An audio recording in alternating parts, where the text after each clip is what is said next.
pre-recorded live before a studio audience of stuffed animals, comes the wicked Pissa Pikachu. What? Wait a second. That is not the name of the show, Pika. Pika is our executive producer and makes our show notes, and it does not say the wicked Pissa Pikachu show. It is Welcome to the Comics Coffee Table. Hi. Pull up a chair. Grab a cuppa. Whatever it is you're stuffing under your nose today. We are going to take a break together. We are going to talk about comic books for a few minutes, as we do every day. It's 3 p.m. U.S. Eastern. We're going to leave our problems in the real world over there. We're going to pull up a chair to our coffee table and join our friends. And we're going to do what we love to do. We're going to talk about comic books for a couple of minutes every day. And we're going to do it every day for the rest of the year, like we did last year, too. So welcome aboard. If you're a new viewer, you know what? Tell us what you're reading. Tell us who you are, where you're from. What's your local comic book shop like? What's in your pull list? Do you have a pull list and a sub in a box? Are you subscribed to the channel, to our show? You could, you should. You can just click it on and put on those notifications and be part of your daily YouTube experience where we and try to enjoy this comic book niche hobby that we love. We should enjoy this. We really should. So sláinte, cheers, skål, salud, genki to you. Thank you for being here with us. Very good. This year, the show has a theme. We had a theme last year. See this book over here? That is The Golden Age of DC Comics, 365 Days by Abrams Press, 2004. Written and curated by Les Daniels and Chip Kidd, with photographs by Jeff Spear. It's a wonderful hardcover coffee table book given to me about 2 decades ago by one of my best friends. It's been surfing my coffee table ever since, over those 2 decades, and was a constant source of comic book shop-style conversations, the kind that we recreate here daily. And it was the original source material. We could open up to today's date. We could look at some comic book art from an antediluvian age. We would read the blurb, and then we would proceed to talk about comic books for a few minutes. So we have proved that we can do this every day with joy in our hearts, and to remember why we love these damn flimsy floppies so very much. You know, the coffee table was where my friends and I would congregate, and we would shoot the breeze. There would always be a stack of movies, a stack of music, a stack of books, and most especially a stack of comic books. Those need boards, you bloody savage. That's a quote from a Kevin Smith movie. Take it up with him. Puritans abound, abast, beyond, up and over. How are you? Awesome. I hope you are clobbering your problems and not being clobbered by them. The opening of the show, I like to drop a few things. We're using these books this year. You can find links in the description to all of these books, including the Golden Age of DC Comics. They make great gifts for a geek. You could play along with the show at home, and it will look great on your coffee table. These are very functional and very useful. The Overstreet Comic Book Price Guide, the 52nd most current edition. The 2021 release, the 6th edition of the Overstreet Guide to Grading Comics. These books were given to me by my parents for Christmas, so this season is dedicated to my parents. I love you guys. Thank you very much. And what we're doing this year, we are rebagging, reboarding, reboxing my entire comic book collection. And while we're doing that, I thought it would be really entertaining and fun to not only get a ballpark figure of what my collection is worth, but to get a better sense on how to grade comic books, about condition, about what's a very fine grade, like what's the 10-point number system, what are the professional grading systems I can go to if I have a very valuable floppy that needs the kind of preservation of a slab. Do I even believe in slabbing? No. Well, I believe in it and I respect it. I read my comic books, and of course that's going to contribute to their overall value in their grading through handling. And one thing I know I should have been doing all the entire time was using boards. My bad. And my collection shows for it. But since I'm rebagging, reboarding, and reboxing my entire collection, I'm taking this opportunity to get my supplies from my local comic book shop. I think it's very important. I'm consciously not using my online supply chain with the free shipping and the free television network. You know what I mean? So it's important for me to spend my money and get my resources at my local comic book shops. They need it more than the big brands. Even with the markup and the unavailability of the Mylar bags. I am seeking these Mylar bags. I know they will be there eventually, but until then, I will buy what they have. So I'm getting these short boxes instead of long boxes. I'm getting acid-free boards. And these are the polypyrene bags. And these the Mylar bags literally last longer and are better for the overall life of your funny books. But you know, this is fun anyway. I've watched a lot of YouTube comic book creator YouTube content doing this, bagging, boarding, and boxing. And now we're doing it together, and hopefully you're doing it at home too, and you're getting a ballpark figure of what your collection is worth. Awesome. And yeah, so I don't believe in what I should have, could have, but we've been talking about Grant Morrison's Batman all week, and I've mentioned that I pretty much have the entire Grant Morrison 7-year Batman run. Starting here at Batman 655, and the first appearance of Damian Wayne, the son of the Batman, and Talia al Ghul, daughter of Ra's al Ghul. Ra's al Ghul? Ra's al Ghul? I say Ra's al Ghul. And why do I say Ra's al Ghul and not Ra's al Ghul or Raz al Ghul? I mean, because it's a comic book. I mean, this is one of the great things about being a comic book fan. I love because you have to say things out, spell them out phonetically. Kind of, are you saying it right? Are you pronouncing this word right? And okay, there is a recent 21st century Wolverine legacy character, his bastard son.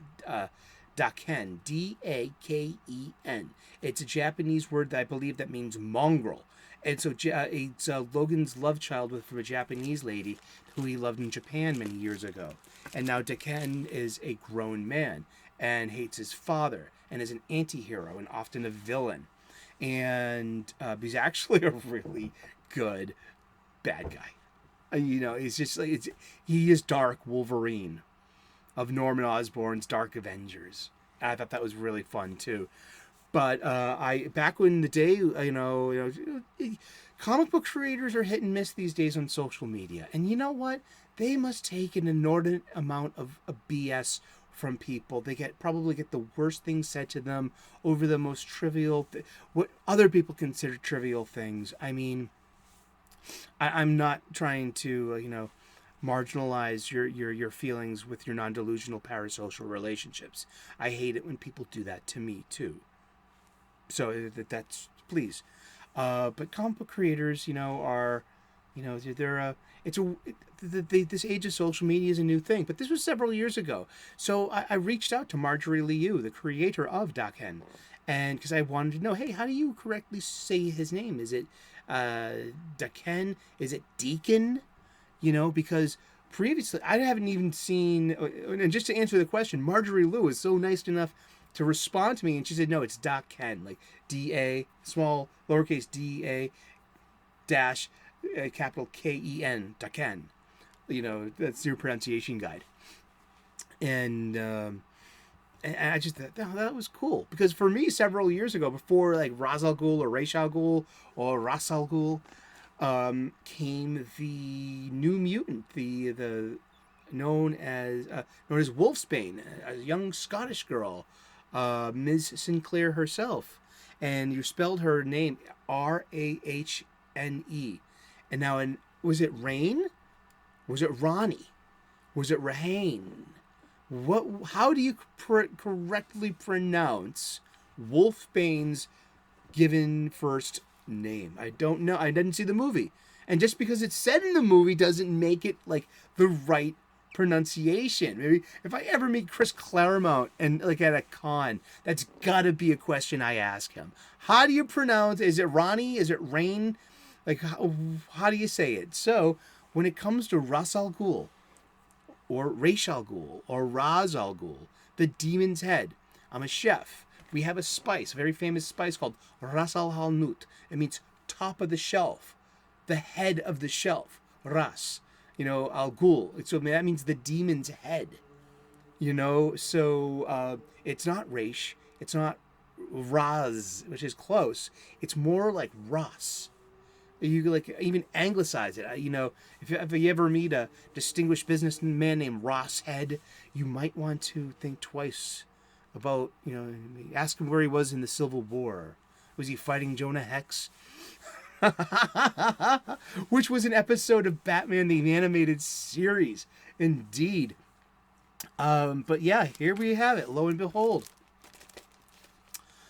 The beginning of Grant Morrison's run on Batman, and these were the ones specifically that James Gunn is mentioning when it comes to the upcoming Batman live-action movies and the direction of it. So he suggested Batman and he showed Batman and Robin and Frank Quitely art, which is quite literally that's Dick Grayson Batman and Damian Wayne Robin, but it starts here in Batman 566. We're going to look at it. So let's pretend I have a bell. Ding, ding, ding. Oh, my goodness. Let's look in the book. The Book of Armaments. The Holy Hand Grenade of Antioch. Thou countst to 3. No more, no less. Unless thou countst to 3. 5 is right out. 3, sir, 3. Rabbit stew coming up. All right. Batman. 555 begins Grant Morrison. This is art by Andy Kubert. At a 9.2, this issue would be worth $40 US. If it was the variant cover with the brown tone image, your comic book would be worth $110 at a 9.2 near mint if it was graded that highly. This magazine is not. You can see we got so many. It's ringing the dinger. We are ringing the dinner bell. Ringing the dinner bell today here. Look at that corner. Look at those cracks. But I gotta tell you, I read the heck out of this comic book. This is a well-loved comic book. So we got. And so the grading of the comic books. I mean, like if you have professional questions about the condition of your comic books and their value, please go to your local comic book shop and they will direct you in a professional way. We do this show for fun and for educational purposes, but the pages are great. I mean, here it is. That's the first appearance of Damian Wayne. We have a close-up of his face, of his eyes. We don't see it. We have a full face reveal. He's still in the shadows, but that's him. There you go. And that's what makes it this. First appearances are what really have a lot more values than issues number 1. First appearances and deaths of, like, that if you're an X-Men fan, you know how less and less that counts for these days. But that is Grant Morrison's start on this, and I got all the floppies. I do. I mean, look at them. Like Talia is now with Ra's al Ghul dead. See, it's what makes comics fun. Like that is a comic book shop style conversation. How to properly say Ra's al Ghul's name? Ra's al Ghul, Ra's al Ghul. It doesn't matter. What matters is that we're all talking and having a great time and enjoying the hell out of our Batman funny books. So yeah, here we go. And the first interaction between Robin, Tim Drake, and Batman's 10-year-old son. Great art by Andy Kubert in this, man. This is really, really good stuff. And this was the 1 year later Gatchaman-inspired Robin outfit. Perhaps my favorite of the Robin alternate outfits, yet begrudgingly and under protest, because I believe the costume contains no green to it. This was his morning outfit after his best friend Connor Kent, Con-El, the Superboy, sacrificed his life fighting Superboy Prime in the Infinite Crisis. You come here for the details, don't you? I love DC Comics. I really do. I love comic books. But yeah, I mean, remember, he's a 10-year-old ninja that was raised by the League of Assassins. And this begins like the Batman of Zur-En-Arrh. This is one of my favorite modern Batman stories, is the Batman of Zur-En-Arrh, which is based on, and this is great too, Batman 666. This is Damian Wayne as Batman in the future, and it's just a one-shot, and it's about a future that may never happen.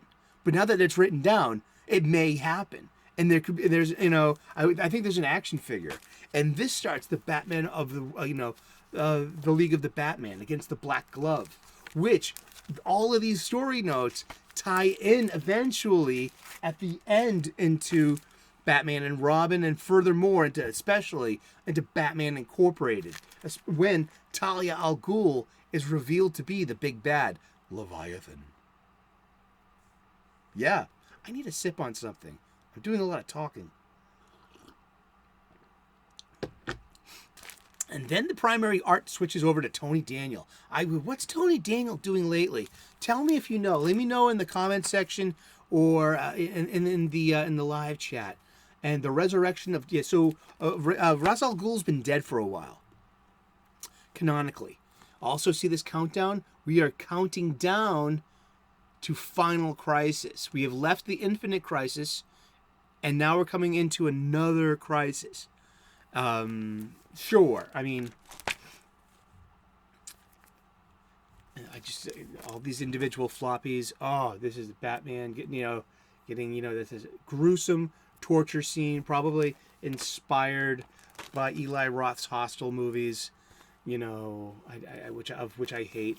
Coming into Batman R.I.P. Now, we've kind of reverse engineered this conversation, because I already told you about Final Crisis, and the events of Final Crisis lead up to the apparent death of Batman. So now you have this is because Grant Morrison will go on to write Final Crisis, and then the Batman spin-offs that come after that.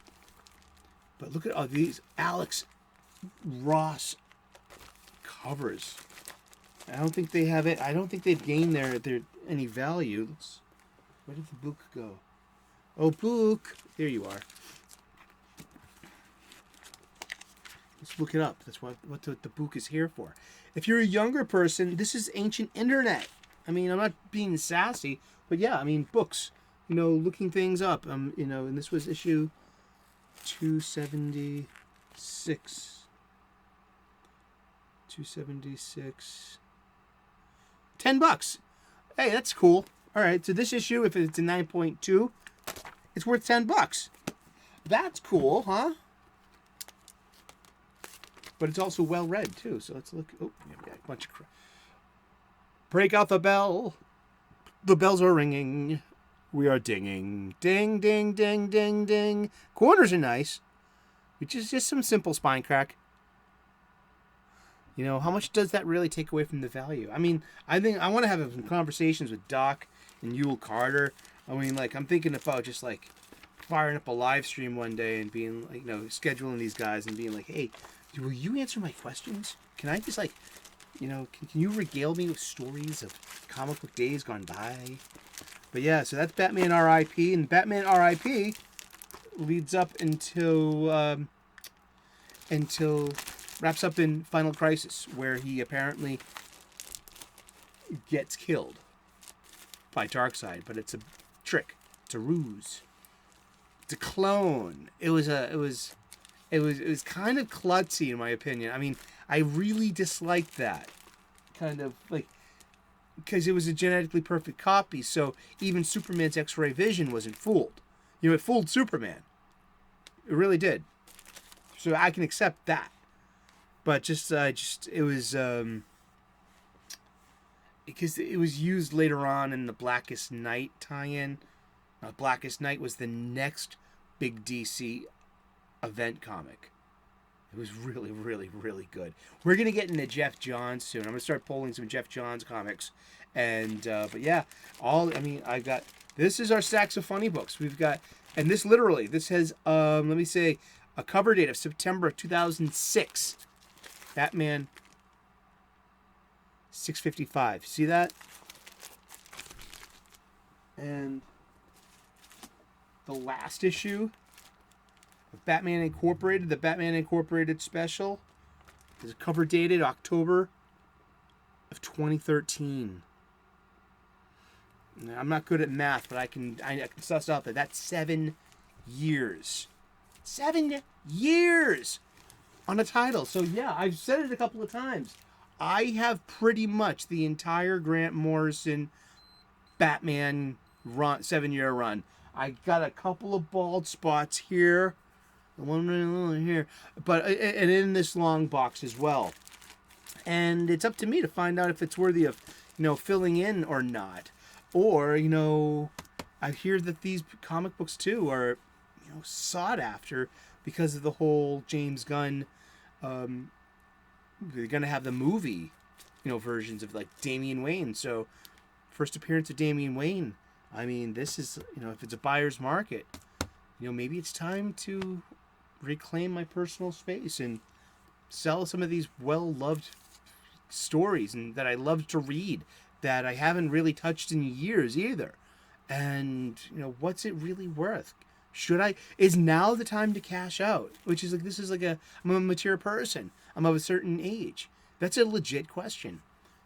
Would now be a good time to cash these in, to see what they're worth, and to be like, wow, I actually got a decent, I would sell it. I would love to be able to sell this complete to the right person that wants it. This almost complete story of the Grant Morrison Batman run on DC Comics in their original first printing floppies. That's got to be good. I'm going to look into that. And so thank you so very much once again for hanging out with us and having a good time. We've been talking about the Grant Morrison Batman comic books, written over 7 years. We love coming to this comic book coffee table. I love seeing you in the live chat if I'm able to make it. 3 p.m. U.S. Eastern daily. We talk about comic books. And so pull up a chair at our comics coffee table. Take a break with us. We're taking a break from the real world. We're just hanging out talking about comic books for a few minutes every day. And we're going to do it for as long as we can. Thank you so very much for tuning in. Please, if you haven't already, hit that subscribe button. I would love to earn your subscription and turn on those notifications. You are so welcome to be part of this daily conversation. We make other kind of content about cooking, about spirituality, and if I see them in the night sky or early morning sky, I put out planets, and it's so really fun to see planets seen with your naked eyes. We call it Naked Eye Sky. So you can tune in for that too. There's a bunch of playlists. I'm certain you can find something you're going to enjoy every day here at Reverend Sully's channel. Thank you so very much. God bless. Namaste. Good luck. And we will see you again tomorrow in those funny pages. Ciao. Bye-bye.